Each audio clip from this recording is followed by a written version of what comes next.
Welcome in, everybody, to BettingPros. It's time to place your bets. It is me, Joe Pisapia, and this is BP NFL. It's time to look ahead to the best bets for Week 18. That's right. Welcome, everyone, to Week 18, where no one is playing. Well, a few people are playing. The three of us are playing, and we're going to be wagering on it. Terrell Furman Jr., The Undertaker, Andrew Erickson, and myself are looking ahead. And look, there's opportunity. That's what there is. And hopefully you watched some fun college football yesterday. Terrell, that was one of the best games I think we're going to see all year for the rest of the 2025 calendar. We got on the first day. It was incredible to watch. Texas kept giving them chance after chance, but you still end up getting a victory at the end of the day, even though they let Arizona hang in there. That was super fun. We got to get Erickson watching some more college football. Erickson, you were remarking this feels like preseason to you, and that means that it feels like opportunity season. That's what it feels like to me. If you know some of the ins and outs and some of these teams, especially some of the incentives of certain players in certain situations too, you might be able to do okay. Yeah, I would agree with that, but the Lions also knew that too, right? There's a reason why we have certain teams favored in certain spots, and I think the thing that's tough about this is I feel like you can hit the angle right, but we know that there's going to be a team that has all the motivation in the world to win this week, and they're going to lose outright to a team that's playing for nothing, because it happens every single year. And it's like trying to where's that spot? I personally don't feel confident about that particular play this week. I'm not sure if Terrell feels differently, but I don't know. I mean, if it wasn't the Jets, I would honestly say the Jets-Dolphins game, that would be the prime spot for it, but I can't. Oh, here he goes. He's just like them. Just like those people that just find ways to bet the Jets. That's exactly what the people that bet the Jets would say. Yeah, they find ways to lose every single week, but we're going to get after it right now and go through some of those games. Don't forget, everybody, this is a great time to download the BettingPros app. What are you doing with your time? You should be downloading the app already, for goodness sake. Get the free trial going. All these fun things. Use the premium tools for a couple days for free. That sounds pretty good to me. So we've got lots of opportunities there. Also, you can join our Discord at bettingpros.com/chat. We're going to be doing a lot of content there, answering questions there throughout the playoffs. So it's a great time to join the Discord as well. Now, Terrell Furman, I know we're going to start this week. You're going to start with the Pittsburgh Steelers. Now, you and I haven't seen each other throughout the holidays. We did some Christmas stuff. Yeah. And I talked quite a bit about how, it's time for Lamar Jackson to beat the Pittsburgh Steelers. Enough is enough. You weren't having it. And then I haven't seen you in weeks. And you didn't think I was going to forget about it. Now, did you? Because now we're in a spot where I like the Cincinnati Bengals again, and you're telling me about the Pittsburgh Steelers. Once again, the Steelers winning this game. I say no. What say you? I would say that the Pittsburgh Steelers lost to the Kansas City Chiefs, who are going to win the Super Bowl this year and three-peat. They lost to Lamar Jackson, who should be MVP in that offense, and the Ravens. So you know what? Lightning strikes once. It's not going to strike twice. And they lost to the Eagles, who, as much as I hate to say it, are actually a good football team. Fine. Yes, that was a horrible. I don't think anybody has had a 3-game stretch that was that bad in the NFL, and they lost all 3. And they played them all in 11 days. So you know what? Perfectly fine. If there's anybody, and I mean anybody, that is going to get up for a game at the end of the year that it might mean something, it might not, it doesn't really matter. We're going to go out there and play the game and win. I mean, have you seen Hard Knocks this season? Do you want to get behind Mike Tomlin, or do you want to get behind Zach Taylor? That is what you really need to ask yourself. Or is it rhetorical? No, it's rhetorical for you. Joe's going to take Joe Burrow. Because that's my answer. My answer is that was not C. There was no C. There was no other option. Fill in the blank. There was either Zach Taylor or Mike Tomlin, and it's not for you. It's for the listeners to hey, drop it in the comments. Who do you like more? Just Zach Taylor or Mike Tomlin? I'm very, very curious on who you would like better. So yes, this is very, very simple. And neither of those guys are playing quarterback. So I consulted with the Council of Joes. And I don't know if you realize, the Council of Ricks, just like the Council of Ricks, baby. And let me tell you something. I don't care if Zach Taylor is Joe Burrow's Morty. It doesn't matter to me, because Joe Burrow's playing like Rick right now. Joe Burrow has 42 touchdowns and 8 picks on the year. He's playing out of his mind. He was incredible last Saturday against the Denver Broncos, which is a pretty good defensive team. look, I understand they still got tons of problems, but my problem with the Steelers is I don't think offensively they can really do anything at this. I think they've been exposed. I think it's over. I think it was a fun little Russell Wilson moment there, and I kept warning everybody that it wasn't real. And you are right. Historically speaking, Mike Tomlin in these situations, yeah, I'm with you. I love Mike Tomlin as a football coach. I'm putting my money where the quarterback is right now. The quarterback is in Cincinnati. Erickson, you think that the Steelers are the money line too. Have you all gone crazy over the new year? Like, I feel like everyone's hungover and I'm the only one sober here. No, because I'm looking at the entire body of work this season, and I've seen enough from the offense with George Pickens. Again, it was his first week back from his hamstring injury. Now he's been fully another week removed from that injury. And when did this offense cook? When did this team put a 40 burger on, the same Cincinnati Bengals team on the road? They've already played head-to-head, and the Steelers won on the road. So, okay, they're going to be underdogs at home because, the Bengals have to win to maybe make the playoffs, and the Steelers, they already have their playoff spot. They have nothing to play for. Yeah, they do. If they win, they get to play the Texans. They'd rather play the Texans in the playoffs than have to face Baltimore for the third time on the road. So I think there's plenty of incentive here. You don't want to go into the playoffs on a 4-game losing streak. Nonsense. That's not going to happen with Mike Tomlin's squad.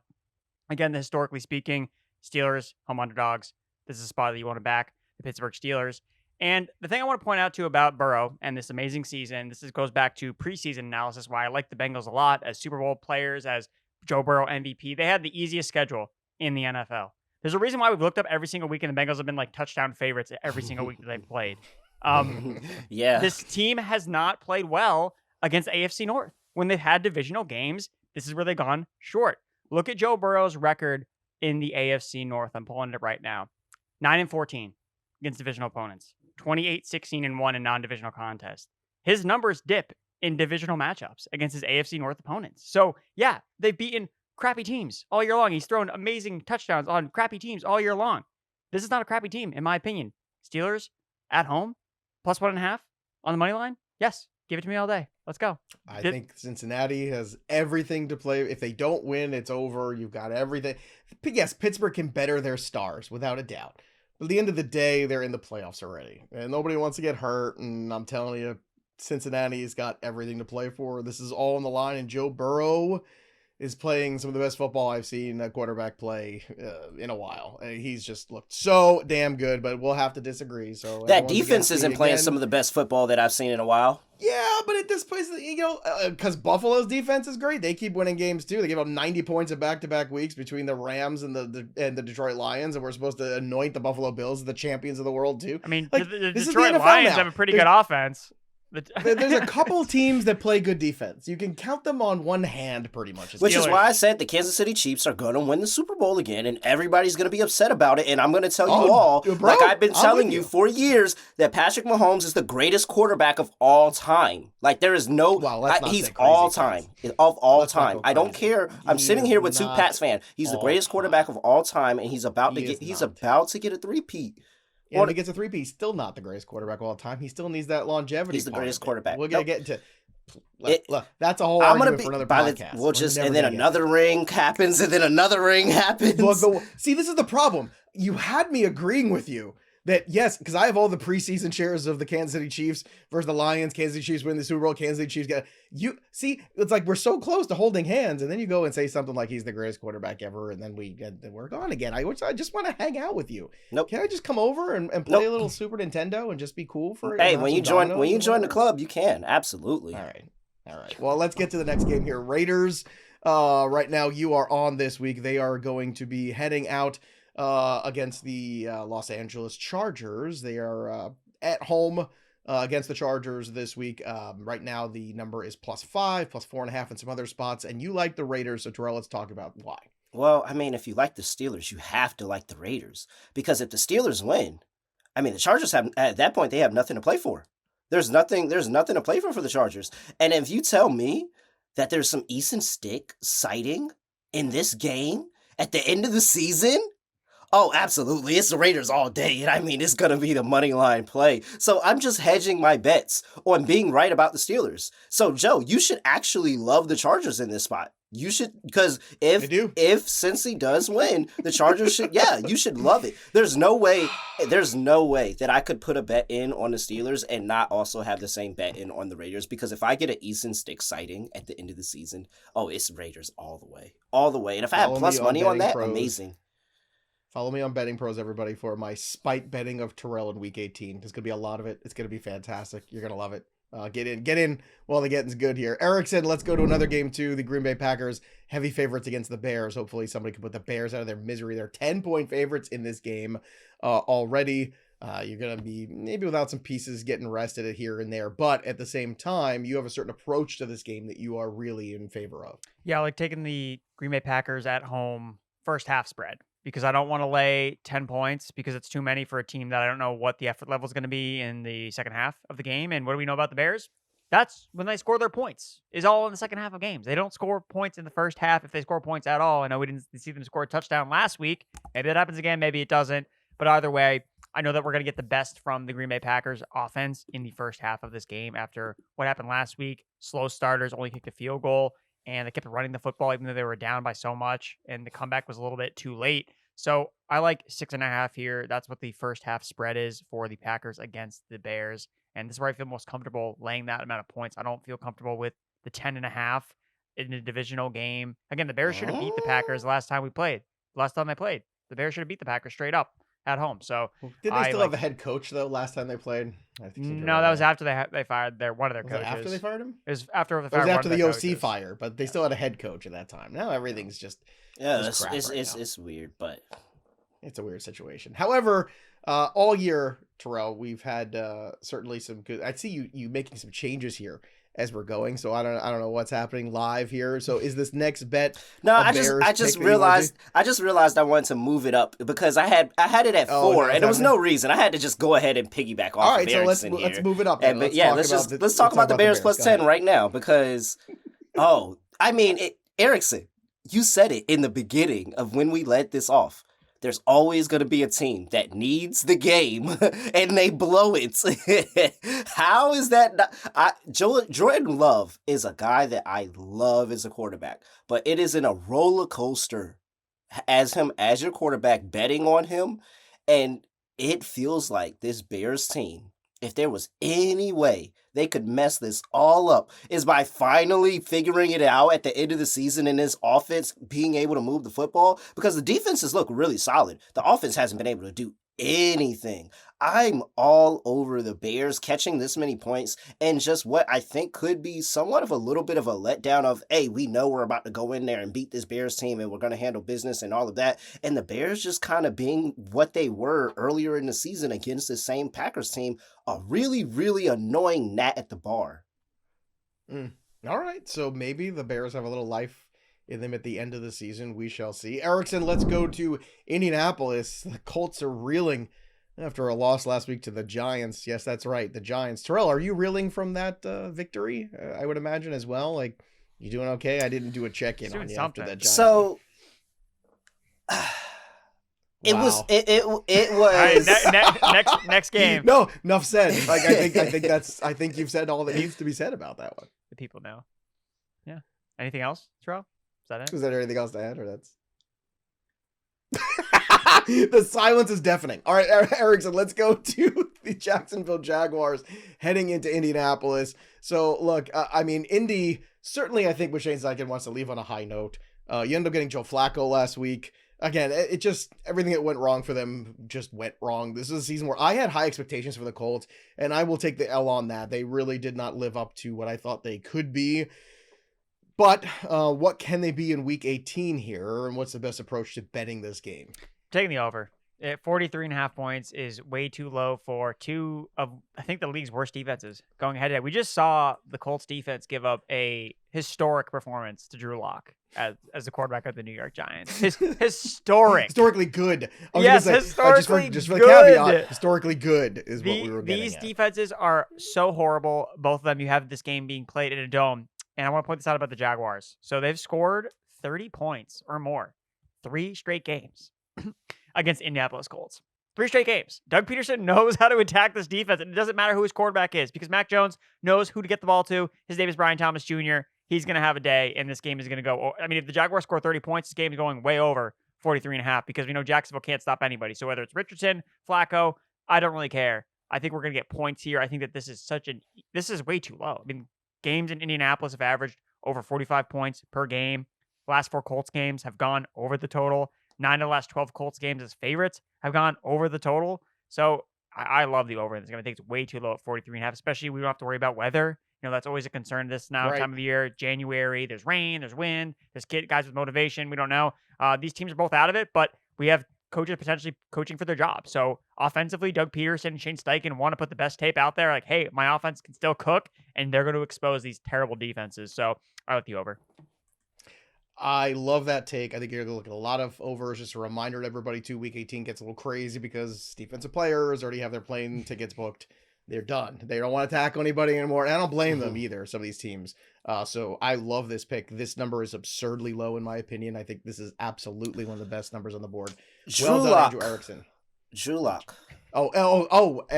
Terrell actually finally got his thoughts together. Yes. Go ahead, dear. Drew Lock had one of, when you put all the statistics together, one of the best games it's ever. Like you can't formulate the words. It's so many emotions at once. Because it's just hard to understand. But Drew Lock, when you put all the statistics together, had one of the best games ever for a quarterback.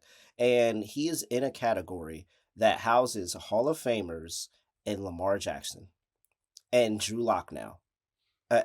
This Colts team, and somehow, some way, they're gonna win this week. That's what's gonna make it so much more annoying.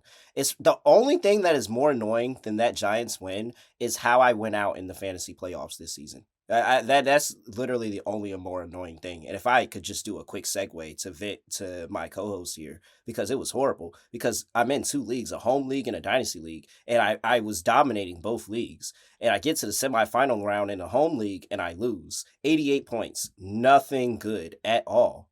But then the next week is championship week and I'm in the 3rd place game and I put up 190 points. Oh, bro, 190. I feel your pain. But then, I had to watch Lamar on Christmas with Derrick Henry, and then I watched T. Higgins catch 3 touchdowns in a standalone game on Saturday afternoon, and I was playing in a 3rd place game too. So I feel you. It's horrible. And then the Dynasty League. I knew this was becoming a therapy session. Yes, Andrew, it was horrible. like. It was horrible because 28 points by Jayden Daniels. That's what it took to beat me. 28 points. And he was under. Ready to move on to the Dolphins? He was under until overtime. I'm going to send you a nice one of those weighted blankets to get you through the month of January. Sure you had a Fantasy Pro shirt on, so a hoodie on, so it kind of threw me off. I was starting to bring up the bad memories for you. Sure, it really hurt. Show. All right, one thing is for certain, and again, I'm going to agree with Terrell. I'm on that. Erickson sounded like he was trying to talk himself into the Jets here. The one thing we know about the Dolphins is what? They lose to good teams. They beat bad teams. Yep. The Jets are what? A bad team. Does it need more analysis than this? No, there's really nothing else. That's literally what I had written down. It's like you're in my computer looking at my notes. It's literally what I had written down. And I mean, there's only one situation that I would say, you know what? I can see where the Jets win. And that's if Tyrod Taylor gets to start. That's it. If you're betting on the Jets, you're 100%. You're either crazy or you're 100% betting on the fact that Tyrod Taylor is going to start in the game. Because I trust Tyrod Taylor. Shout out to the 757. I trust Tyrod Taylor. So 100%. But I don't think he's going to do that. I think Aaron Rodgers is that guy. He's going to go play in this game. And maybe he takes himself out again like he did last week. But the game's going to be so far out of reach at that point that it doesn't even matter. So yes, 100%. This is it. The Dolphins still can make the playoffs. Believe it or not, the Dolphins can still make the playoffs. So let me ask you this. So it's really 2 questions. It's a 2-part question. A, do you think people are going to bet on this because I think this is Aaron Rodgers' last dance, even though it's probably not his last dance? We all know Aaron Rodgers. And you think they're going to get suckered into that? And then question number 2, if Tua doesn't play in this game for whatever reason, or do you feel as confident? So I think that anybody so I think that That's if there's no. it's the first question. The second question is yes, I'm 100% confident. Snoop Huntley, we've seen him be able to play this in late game seasons in Baltimore. Like we've seen him, and then if you watch that Browns game, he looked like the quarterback with the pulse. He looked like a guy that you could actually bet on, not DTRs. Hence why we're not talking about the Browns here today. But as I go back to the first question, I think anybody betting on the Jets is just too big of themselves to admit that we were just completely wrong. I was the person that had a bet on the Jets earlier this season in London. And I admit I was horribly wrong, and I faded them ever since. And it's been amazing. And so just admit you're wrong. This team is horrible. You can't take them. You cannot bet the Jets. All right, can't bet the Jets here. And I realize I have to start rooting for Aaron Rodgers because if he does retire, God knows we're going to end up with a podcast, and I don't know if I can handle that in 2025. I don't know if I'm ready for that. So I want him to latch on somewhere next year. I don't know where, but I want him to play. Aaron Rodgers into the darkness. Into the darkness. It was going to be my podcast. It's going to be in a cave. The guests can't find their way in. They have no idea where the microphone is. It's going to be great. My worst fear is Aaron Rodgers talks himself into the other side of the building. Worst fear in the world. Worst fear in the world. Well, I'm sorry, building like into the Giants? Yeah, or into management with the Jets? No, I mean, that's actually crazy. But if he talked himself into hey, this Malik Neighbors guy looks pretty good. And no, please don't. Aaron Rodgers, don't look our way. Please don't look our way. Maybe it's time for the boyhood dream. Maybe it's time for the boyhood dream. You think about that? Maybe you don't want to pay Brock Purdy. Maybe go a year Aaron Rodgers instead. San Francisco. Oh, he's got to go to the Vikings first. He's got to follow the Brett Favre path. Don't let Welsh hear this podcast that I said that out loud, because I'm sure he would not be very happy with that. Let's talk about the Texans. It's a lot of bad juju out here today. It's week 18, man. We're super punchy. This is fun. All right, let's talk about the Texans in this one. Texans have had their fair share of problems here.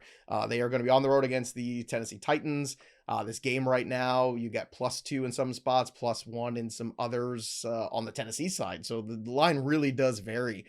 Some houses have, different favorites even, which again, week 18 can be very fluid. So Erickson, what's your approach to this one? What's the line that you like the most here? Yeah, I like the Texan side with the points. And I think that you outlined it pretty well, where nobody really knows what this game is going to look like, because the Texans don't have anything to play for, but we always knew we've seen the line move. Like it was originally when we talked earlier on Monday, Joe, it was Texans +4.5 because, the Titans are going to start their guys and the Texans are not. But then you've heard CJ Stroud talk about, no, we want to win double-digit games. We want to play well. I mean, they haven't played well all year. So you think that them walking backwards into the playoffs is going to give them any hope of, now we'll turn it on now that we're in the playoffs and they got destroyed on Christmas. So I think the Texans are going to play their guys. And that's why I like backing them here. And again, talking about what's been a profitable strategy this year. Betting against the Jets? No, but that's actually not been the most profitable strategy. The number one most profitable strategy this year is betting against the Tennessee Titans. 2-14 against the spread. 2-14. It's like hard to be that bad against the spread, not just winning games outright. So that's what I'm going to kind of go back here with. And even though the Texans, again, they're not exactly the team that you want to bet, and the one of the covers the Titans actually came against Houston, I think you see that balance out here. So I'm not really sure what we're going to see in this game. So you're not getting a lot of, Stroud's going to do X, Y, and Z, because I'm not really sure how this is going to play out. But if you're giving me Texans with points against the combination of Mason Rudolph and Will Levis potentially both playing in this game, clearly the Titans aren't looking to win this game either if they're going to play two different quarterbacks. So I will give the Texans, who have an incentive, their incentive like, hey, let's play good football. Let's do that. So I'll back the Texans there. All right, let's get to the marquee matchup, the great game that we all want to watch in prime time, the battle for the number one spot in the NFC, the battle for the bye, as we're calling it here around these parts. We got the Vikings and the Detroit Lions matching up. It's funny. I go back to the Viking schedule, and, they were undefeated. They had that game in London against the Jets. They came back, and they dropped a game, a close one to Detroit, and then lost another game to the Rams, and they haven't lost since week 9. Okay? So it's been a long time since this team has dropped a game, and I feel like they just get no respect. And I've got my feelings about this game, and it feels like, Terrell, you're leaning towards my feelings, and we're going to get Erickson's feelings and all the takes on Detroit, Minnesota. So, Terrell, let's start with you here. What's your best bet for this big-time battle of the bye?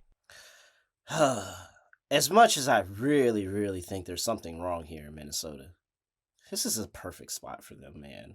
It's such a good spot. It's such a good spot. Like, not only can you stick it to the Lions, who have been licking their chops all season as the best team in the NFC, you can push them down to 5. 5?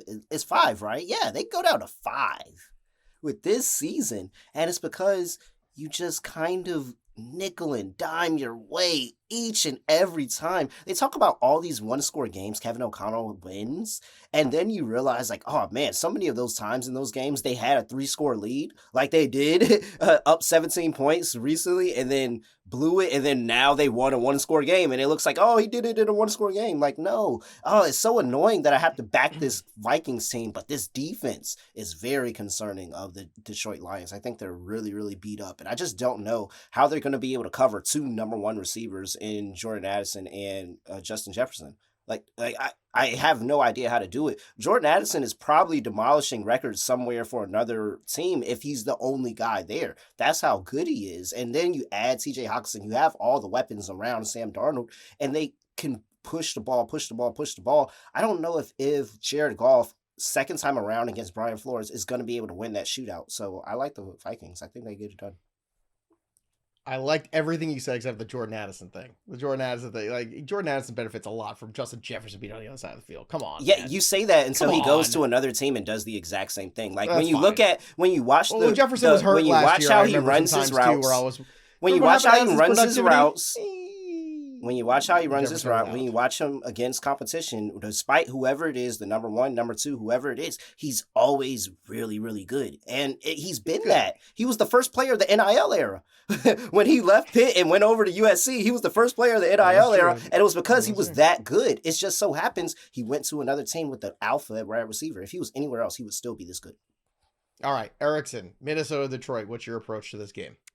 I was really testing my limits because I love the overs at Coors Field, but You do. It's This is too when high. I saw this. I Too was high. shocked. I Too- was What have you shocked done when with I The saw Undertaker? this. Where is he? No, the Undertaker's back. That's Yeah, where he is, and I was back. shocked. And I'm Oh, taking, Undertaker's back. He's at 4. He never takes an under here. No, never take an under he here. never takes an under here. No, but he doesn't. at this number, I'm adjusting my expectations because it's just way too high. Okay, 56.5 points in the NFL in 2025. Now we're going to be betting games at 57-point totals. I just can't do it. Like, that's it for me. I look at the trends with the games obviously talking about in Detroit. You know, the key number has always been 55 points. Like, that's really where games have gone over the total the most amount of times, over 55. But this number's nowhere near that. Like, it's well above 55 points. So I just think that this is everybody getting carried away. It's like, there's going to be a million. It's like, why stop now? Like, why don't you just go over 60, go over 65? Like, it's never going to stop. And yes, any game can go over again. We know how bad the Lions defense is. The Vikings can score points. The Lions can score points. But I think it's interesting when you look at the exact numbers. And this total's actually come down, right? Because we saw it closer to 57 and 57.5. Now we're talking about it here on Thursday. It's around 56.5. Looking historically, so this is from BetIQ. So since 2003, games that have closed with a 57-plus point total are 17-7 towards the over at 70%. Now keep in mind, the total is no longer at 57. It's at 56, 56.5. Those games, and also including 55.5 games that have closed at that number, 13-29 towards the over. So that's 31%. So again, if this number closes a little bit higher, maybe I would change my opinion. But right now, at 56.5, 56, these games do not go over the total. Like, they fall short of expectations more often than not historically. So I'm back in the trends here. Maybe I'll be wrong. Again, wouldn't surprise me at all if there's points in this game, but I think we're going to look up. We get 51 points in a really back and forth game that just leaves a little bit left to be desired. So I'm going to take the under here, and we'll see how it goes on Sunday night. All right, Sunday well, Night my Football take- under has been good too. So Yeah, that's got that true. for you. Look, it's just end of the year. It's gonna be. I think everyone's gonna be a little tight here. My take on this game also happens to be this week's Week 18 upset special. Give me the Minnesota Vikings. Why? Because Dan Campbell in big games always does the same thing, which is makes a bad decision at some point that ends up costing his team a victory. Sometimes he gets behind and makes bad decisions. Sometimes he's working from ahead and makes bad decisions. Saw it in the playoffs last year. Saw it in the regular season this year. I've seen enough of it to get it, and I know what's going on here. So, Dan Campbell, at the end of the day, I don't trust him in these kind of spots. This is a big game. This is a moment where all of a sudden he tightens up and he gets too aggressive sometimes and he doesn't pump the brakes because he doesn't have a brake in his car. We already established that. Excuse me, not his car, his Ford F-150, I'm pretty sure. Because there's no way that guy's not driving some incredible giant pickup truck, I would imagine. However, give me the Minnesota Vikings plus 130, money line, lock it up, Sunday Night Football. And for the parlay of the week, let's take those Minnesota Vikings plus 130. Let's take the Seahawks minus 300 on the money line too, because the Rams ain't playing anybody this week. They're pulling all the goods. Forget it. It's going to be the B and C list stars of that team playing. And then give me the spite bet on the money line of the Cincinnati Bengals at minus 130. Put them all together. What do you get? You get plus 442 for week 18.